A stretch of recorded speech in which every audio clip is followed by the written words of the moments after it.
Hey, where do you live at? Wofford City, North Dakota.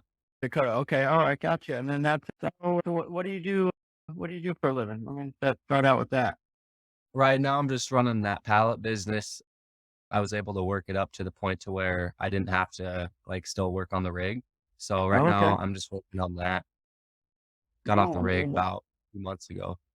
damn, that's awesome, dude. What were you doing on the rig, and how long did you do that for? On the drilling rig, I was a floor hand, and so all your duties really are is just making connections. So it's just putting a piece of drill pipe on another piece that's already down in the hole. Doing that, running the ST80. The ST80 torques the drill pipe to about 30,000 pounds. Oh man. You if you're not making connections and you're not tripping pipe, which means tripping in or out of the hole, it's pretty fast when you're tripping because it's just you're always on that ST80. You got to push this pipe back. So I'll just explain to you how it works. Connection. So the pipe's coming out, right? We're pulling it up with the elevators, the blocks, top drive, all that. That's what pulls everything up is the blocks and top drive.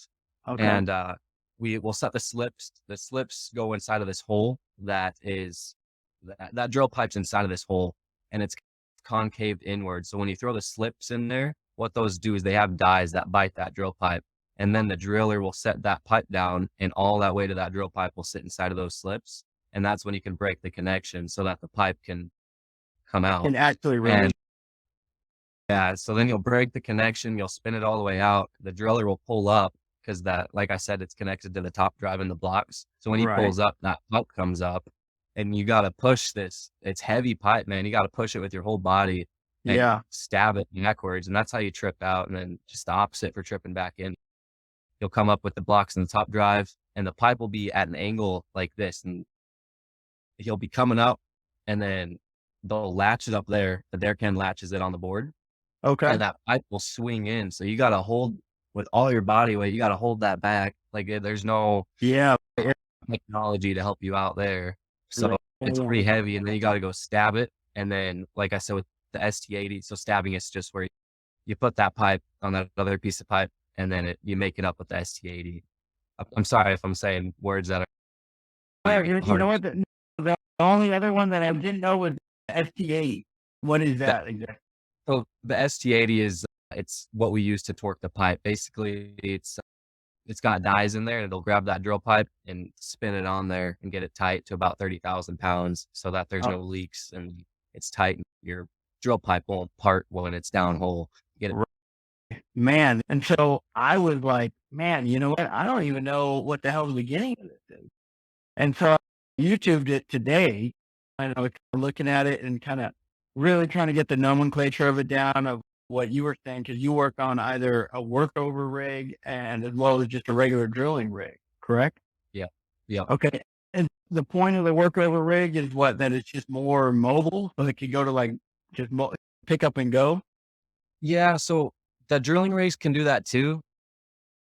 It's just a lot slower pace when you're doing it on a drilling rig. So how they used to move these big drilling rigs back in the days, they would actually pull it by trucks, and they were pretty big trucks that they'd pull these Oh freaking yeah, heavy right. machines Massive, dude. going real slow. But now they got these hydraulic like stompers is what they're called, and all they are is they lift the rig up and they're on hydraulic rams and they'll move forward about 3 feet at a time. So now that's how you move the rig on location when Oh you're at the same site. And if yeah. you're changing sites, so typically we would drill about 6 or 7 wells on a pad, and then we would Okay. have to rig everything down, take the whole rig apart, haul it off on semi trucks instead of pulling it with a semi truck. And then the workover rig, so drilling rig is just drilling new wells. And then they got to frack it after that, meaning they're going to come in basically with something. I'm pretty sure they call it a gun. I'm not too familiar with fracking, but Okay. they'll pump down this device. And what that device does is it basically just puts perforations in the formation down hole. And the formation is where all that oil is at. And what these perforations do is they just put holes in that pipe so that that oil can start coming up. And it'll come back That's through, right? yeah, Up to the top, and that's how they separate it out and do their whole making oil from there, right? yeah. And then the workover rigs, it's basically just working on wells that need fixed. So the drill pipe that we put in on a drilling rig is not Uh-huh. what you pull out on a workover rig. What we dealt with on drilling rig, it's about 4.5 inch drill pipe, and Okay. on a workover rig, it's 2 7/8 pipe. Okay. So it's way So lighter on a workover rig. But when I was doing workover, I thought it was heavy. But if I go back, it's gonna be way easy. yeah. So, but yeah, all it is on a workover rig is just fixing wells, whether it's parted rods.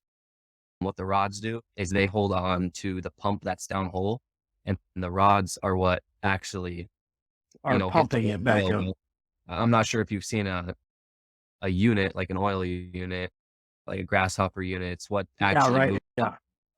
What's connected to that is the rods. Oh, I Essentially, they see. call it a polish rod at the top, but then below that polish rod, it's about, I don't know, 25 feet. Below that is where the rods are, and those go all the way downhole. I don't know, maybe half a mile downhole. Oh, And then gotcha. that's Wow. all Yeah. pump. And then So everything else, it'll that drill pipe or that 2 7/8. gotcha. Okay. So the workover rig is mainly just so I get this right, it's mainly just to pull up or to go over to any broken rods that are on it on the. So we trip out the rods and Oh, we trip out the tubing, and then from there we can see if the pump that's downhole is messed up, and if it's messed up, we just get a new one sent out to us, and then we put that new pump in there, send the rods downhole, or trip the tubing in first, and then put the rods. so it's way easier, you think, to work on a workover rig, or you think the drilling rig, or is it all the same? It depends what you like to do for work. So on the drilling rig, when you're not on the floor, which is where you make your connections and it's where you trip pipe, it's basically the floor hand. That's where you work Yeah, and that's where as a you're floor hand. seeing all the that's where the cool shit, right? It's like right there. Yeah. Like I see it on Instagram all the time and shit like that. It's like where Yep. guys are swapping it out. What and that process is called, what did you say? Teeing it out? Tripping. Cooking. Yeah, yeah. So Yep. you're cooking it out each Pipe. time. Okay. All right, cool. Yeah. So you got that, and that's called the what is that, the work floor or the day hole? Just the floor. Okay. I gotcha. So that It is it's above the ground though. It's not level with the ground. Like our floor, I would say it was probably 30 or 40 feet up in the air. oh But wow, there's okay. other rigs where it's way taller than that. And then you still got to climb the ladder way up there and get to the board if Yeah, you're going to right. be tripping pipe as a derrick. So how many guys do you have on a On the drilling rig, you usually got a derrick hand, a motor man, 2 or 3 floor hands, and then a driller. And then you'll have a solids control hand, which is usually third party. It's usually not somebody working directly with your company. So they're hired, right? Third party that's hired. Then you got the pusher, and then you got a company man. Company men make about like $2,500 a day. oh damn, really, what the hell there was what's their job? So they just oversee the whole operation. They call all the shots. Yeah, They okay, all work right. for the big oil companies like Enerplus is who pays. So I worked for True Drilling, and Enerplus would pay True Drilling to drill their wells. I So see. Enerplus had their own consultant, which is also called a company man, who would run those jobs so that they can make sure that their wells are being drilled the way that they Right. need them. So they make very good money, and they also do the 14 and 14 rotation, but I think they are contracted, and I think they could probably work more than 14 days straight if they wanted to. They'd probably just have to make sure that would work with their company. Yeah. Okay, all right, I see. It's Oh, crazy so money. yeah, that is crazy. But it seems like it seems like the industry makes some pretty good money. I guess let's go on to, since you touched on it, the what was is that standard for 14 on, 14 off? So typically when you're on a drilling rig, it will be 14 days on and 14 days off. Sometimes there's companies that are 20 days on and 10 days off, but that's usually the only 2 rotations that I've ever heard of on a drilling rig. Oh, okay. All right. Gotcha. Okay. Well, that's a pretty good pretty fair. So for the 14th straight, did you live near it or did you have to travel for it? How did the Where do they set you up at to sleep at and do all that? So it really depended for me personally because I live in Watford City. Everybody else that was on my crew was from a different state, and that's typically how it is. People will just take a day or two to travel to the rig when it's time to go to work, and then they might spend 24 hours driving just to get to the rig, but they're getting still 10 days off after they count Yeah. their drivings. Man, that's Um, crazy.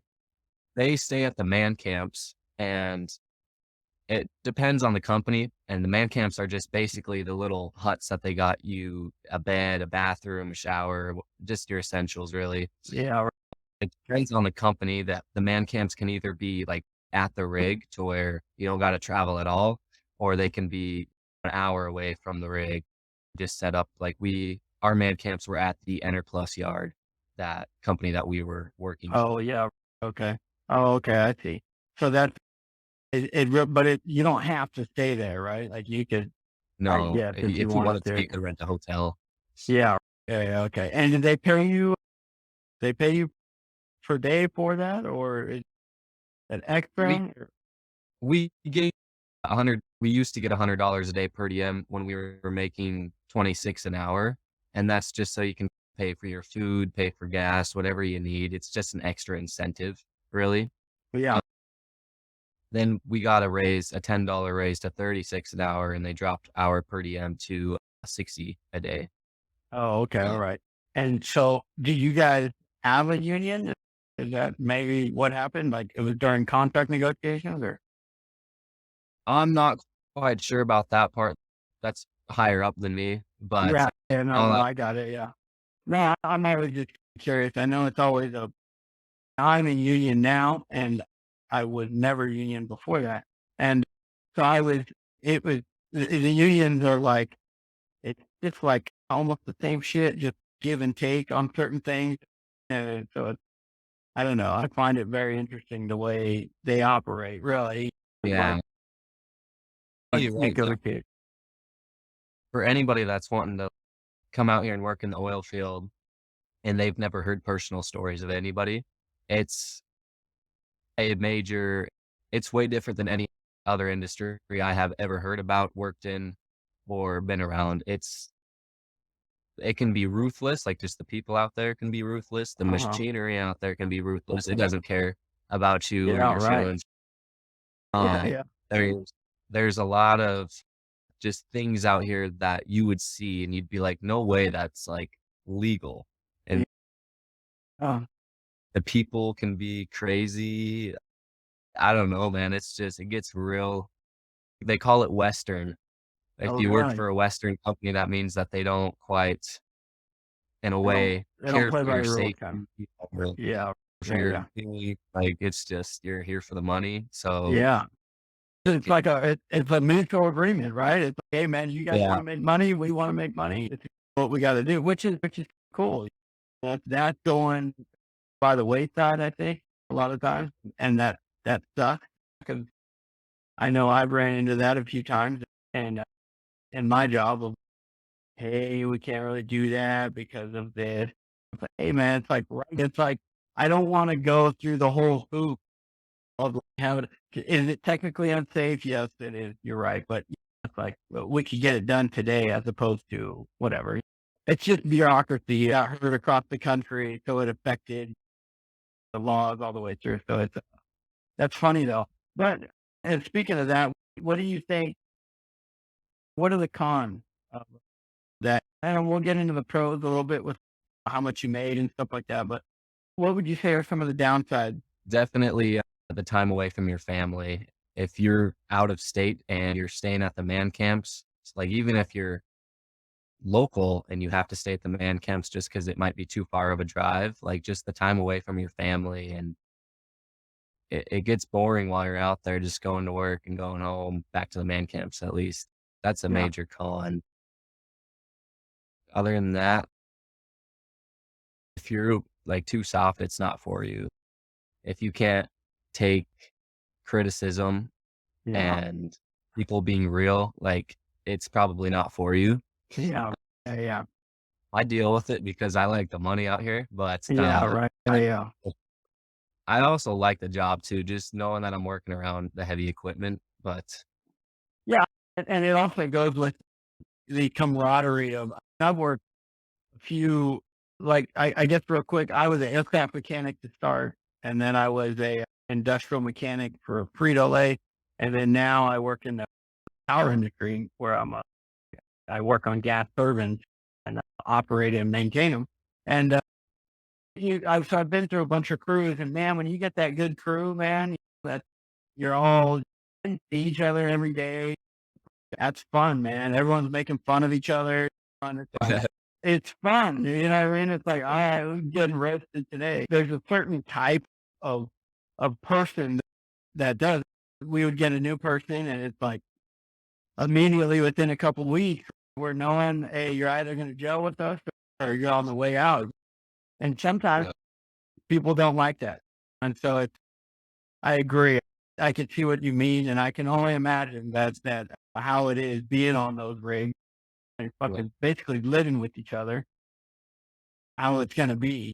So I think that is a big thing that comes with blue collar.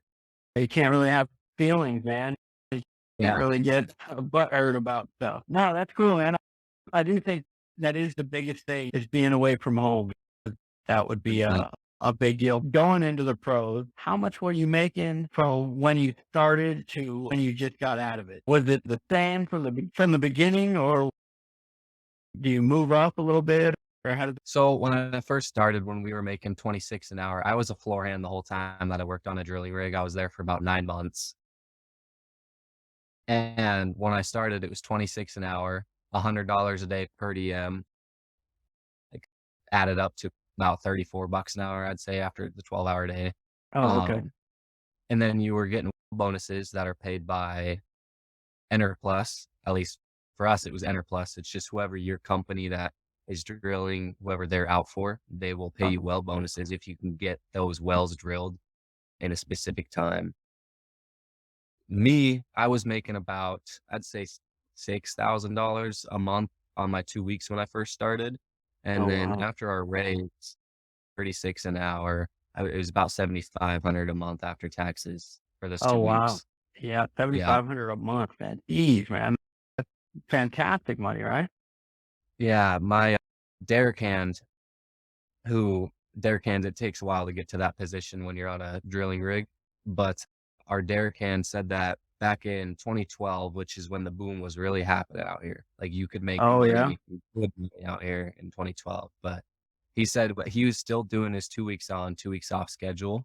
Uh-huh. And he was making, I think he said he made $168,000 after taxes doing 2 weeks on, 2 weeks off. Wow, man. Oh, yeah, that's another thing. So that 7,500, that's after taxes, correct? Yeah, yeah. That's how Oh, I okay. like to look at it. I don't really pay attention to what it was before taxes because I don't wanna look at how much they've taken out, but Yeah, it's I know. But see, that's part of the hard part, right? And it's like, a lot of people are like, "Yeah, I'm making 120, 140 grand a year." And it's, yeah, so am I, but I'm not really taking that home, you know what I mean? It's there there's big difference there. I like the way that you describe that, right? Because it is a big deal, and that goes into kind of with your business. That 100 grand as a business owner versus 100 grand as a W-2 employee. Mhm. Yeah. As a business owner, you're gonna come out way more ahead with money in your actual pocket, whereas Oh, yeah. opposed to the taxes, you don't even have a choice, as a W-2. They're getting pulled out no matter what. So it's Yeah. yeah, no, I agree. I think that kinda gets misused a lot of time for, what people think. But, man, that's cool you put it that way. And that going back to that 168 grand, man, that is and that's him just working his 14 on, 14 off, right? Yep, and that was only back in 2012, and the reason he said that he was making so much is because of those well bonuses that they were making. The well bonuses that they were getting were more than their paychecks from their company, And God, yeah, because they were just trying to get wells drilled back then, just making money. yeah, yeah, they're just motivating everybody to go, man, that is wild, man. And so how long were you in what were you working at? It was at True Drilling, and I was there for 9 months. Oh, okay, all right, gotcha. And then but you were and so you just have done that, and then now you're onto your pallet business then now, huh? Yeah, yeah. All right, cool, man. So that's I guess I wrap that portion of it up, what is most guys is this a quick in, quick out type thing? You just said only 9 months. It's Mm. like, is that the plan for everybody, or are there lifers there that have been there 20 years, 30 years? Oh, yeah. Yeah, those are the Oh, people that really? are the assholes out here, the guys that have Yeah. been out here their whole life doing it, R but you can definitely make a career out of it if you want to, and most people do, and the only reason that they make it a career, typically they'll come out here with plans of saving money and getting out real quick, but they Yeah, get their paychecks and they'll start buying brand new vehicles and getting new mortgages on houses that are too big for what they need and just spending their money, and at that point, they got so much debt that they can't leave that job, they can't go back and do anything yeah, else other than that because it's the money. So, yeah, it's if anybody addicting. were to come out here just be careful with your money and save it, really. Yeah, yeah, yeah. That's tough, man. I know that's kind of similar to the overtime where I've been to, where guys are like a job I had where it was free overtime. You can come in whenever. And then, Yeah. man, before you know it, guys are stuck working every single day because, well, they got to pay their bills that they now racked up. So no, I agree. That seems like a pretty big trap in general. I think part of this is asking those questions, like which is the next one, which is how does retirement look for you? You, what are your thoughts on it? So I don't quite believe in the whole work a job for your whole life and then go collect your 401k. So I put I a would little bit agree with in you. 401ks, but I'm really just focusing on entrepreneurship for retirement, whether it's owning businesses and getting into real estate and flipping houses. I'm actually looking into trading flipping pallets for flipping houses here soon just because I think I would make more money doing that, especially with the recession coming up. But there's companies out here that give you good retirement benefits if you stay with them, of course. But it's just not for me. But if Yeah. that's somebody else's thing, then that's their thing. Go ahead and No, yeah, no, no. And I only ask that because everybody is different. I'm on board with you. I put into my 401k at every job that I had just to what they would match because it's yeah, free money. So but every time I left that job, I also pulled it all out. And yeah, I used it to buy what you're talking about, houses. And I bought them in Memphis just because they're so cheap. And so and that's been fantastic for me. And so I only have 2 at the moment, so it's like, but that's the way. I agree with you completely, is that it's, "Hey, man, I'm gonna make my own retirement," rather than just let it sit in a pot and somebody else are buying houses with that same money. I can just figure out how to do that and do it myself, and then, but no, I agree. I think we're very similar in that regards, but I do like to ask it because it gives people comfort of there are people a lot of people I know, they just like to they go to a company simply for those type of retirements. They like that. Just get in, clock out on that. In 30 years, they could have what they'd like to think is a boatload of cash, but it is what they think. But what is what's the entry skills look like for that? Can anybody just sign out and then get a gig there, or what do they look for really?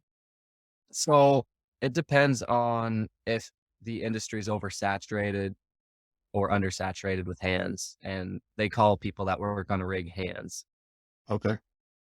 I got my experience when we everybody in town, like every company for work over needed hands. They needed people to work for them. I didn't have any sort of rig experience at all, But in our small town, we have this Facebook page and it's just for the community. So I posted on this Facebook page. I said, "Hey, is there any workover companies that are looking for hands? I don't have any rig experience, but I've got water transfer experience in the oil field." And there was this lady, it was a mom and pop company, and they had an interview with me and they hired me and got me started. But really, it just depends on if that company is down bad for hands or not. Yeah. And you don't typically have to have oil field experience per se to get in, but it would definitely help to have some sort of like trade experience or mechanics experience. If you're a good mechanic, you can come out here and work on a rig and do like very well. Yeah. Um, Right. but you don't have to, what everybody else thinks. Like I've heard people on oil field pages say it's taken them 5 years to get on a rig, and I just don't see how that's possible. Okay. Maybe if you're only putting out an application once a year for random companies. If you go on Indeed and you search up Watford City and you put on in the search bar a rig, just rig as the word, Yeah. there's gonna be Right. all these just start applying to them and you'll get calls back. Yeah. But it would definitely help you to be a local out here, but it's not needed at all, especially for rotations like the 14 and 14 or a 20 and 10. But Oh, I see. Okay. And I know it's gonna cut me off because I haven't paid for the freaking pro thing yet. They're trying to gag me. But what is that? What does a day look like for you? So you work 12-hour shifts. What time you start? What time you get off? And then what is like your actual work like ratio go for? I've always said that word where I may be at work for 10 hours that day, but the actual amount of work that I'm doing is sometimes it was like 20% actually fucking working because, but then sometimes it's the whole day. So it's kind of like to ask that question. What's your like work to pay ratio? Are you working the majority of the time or how does that work? on a drilling rig, I the drilling rig I was on, we started at 6 o'clock. We would have a safety meeting at 5:30. So we'd get paid for that safety meeting. We just sit down, talk about what we're going to be doing for the day. And then we would go up to the rig and we would make our relief. And that just means swapping out with the people that are doing night shift or day shift, depending whatever shift you're working at the time. And you just swap out with them, get to asking questions if there was anything that went wrong, anything people should know. And then just always be looking up at the rig when you're on the drilling rig because you got to be paying attention to where that pipe's at. You got to make sure you're up there for a connection because you can't just rely on other people to tell you, Oh, hey, you got to go up there and make a connection. You got to be looking up every 5 minutes. But if you're not making connections and you're not tripping pipe, you're cleaning the rig with a pressure washer and a scrub brush in your hand all day. Like the work to not working ratio, I don't think that's even a thing on the drilling rig. that's Because if not you get even seen, fucking, no, your breaks are when you're going to the bathroom, really. You don't get certified lunch breaks. It's whenever you get a chance, you get a sandwich and hurry up and eat it while you're working, and all day you gotta be working. You gotta yeah, be right. Yeah, putting yeah. out. You're It fucking can on get it. pretty hard when you're not used to that, Yeah. but about 12 and a half hours is what I would get on a drilling rig. And on the workover rigs, when I first started, I was making about 18 hours a day for 3 months straight. We were real busy, and it was Okay. insane hours. Really? On a Yeah, yeah. workover rig, you have a chance to sit down. Typically, you guys will get a lunch. It's not at a specific time, but it's just whenever the person that's in charge says, "All right, hey, we got a few minutes. We can go take a lunch, and we'll go eat for 20 minutes or something, head back out and work for the rest of the day." But on a workover rig, you'll get a little bit of time here and there. I'd say maybe an hour a day of just chilling out and Yeah, right. sitting Yeah, down. yeah. That's if you're waiting on other people, like third party people to bring something out or Okay. something like that. You don't got to be cleaning the workover rigs all the time like you are on a drilling rig because there's just not as much to clean on a workover rig. Okay. All right. I see. Oh, okay. All right. That's cool. But that kind of makes sense, right? It's, hey, you're doing a 14 on, 14 off. If you're there, you better fucking be working. So, I, Right. I get that for sure. And let me switch over. Let me see actually what is. Yeah, I think I hit everything. So your total time, just to recap, on working in oil was 9 months, right? Yep. Just on the drilling rig. Just on the and what was your time on the workover rig? I was with 2 different companies, and I probably had a year and 4 months on a workover rig. Oh, okay, all right. So total 2.5 years, kind of like that. And Yeah. Other oil field jobs too, like, people, when they think of oil field, they think of the rigs, and there's a lot more opportunity out there for people that can't work on a rig, yeah, right. or just they are not capable of doing that. There's other jobs where you can sit inside of your truck all day and get paid 20 to 30 bucks an hour just Yeah, for sitting right. in your truck and getting out once an hour to go check a pump or go run some numbers. There's jobs that are like that too, but Yeah, it's right. just that's not quite the thing. I like being busy and Right, feeling right. like No, I'm I got putting you. in the day's work. Yeah, yeah, yeah. That's a big difference, I think, in a lot of jobs, and that's what I mean, that's really the whole point behind this. Everybody's different, everyone wants to get paid differently, and everyone wants to work differently, you know what I mean? So it's like a guy I was talking to, he's an auto mechanic, he's like, "Yeah, I'm making less money than I like the W-2, but there's just a certain part in your brain that gets that sense of satisfaction, fulfillment out of life by having your own setup, whatever it is." And it could be the flip side. A lot of solopreneurs or just entrepreneurial people will be like, you know what, dude, I don't want to deal with all the fucking headache. I just want to go clock in, clock out. That's comforting for some people.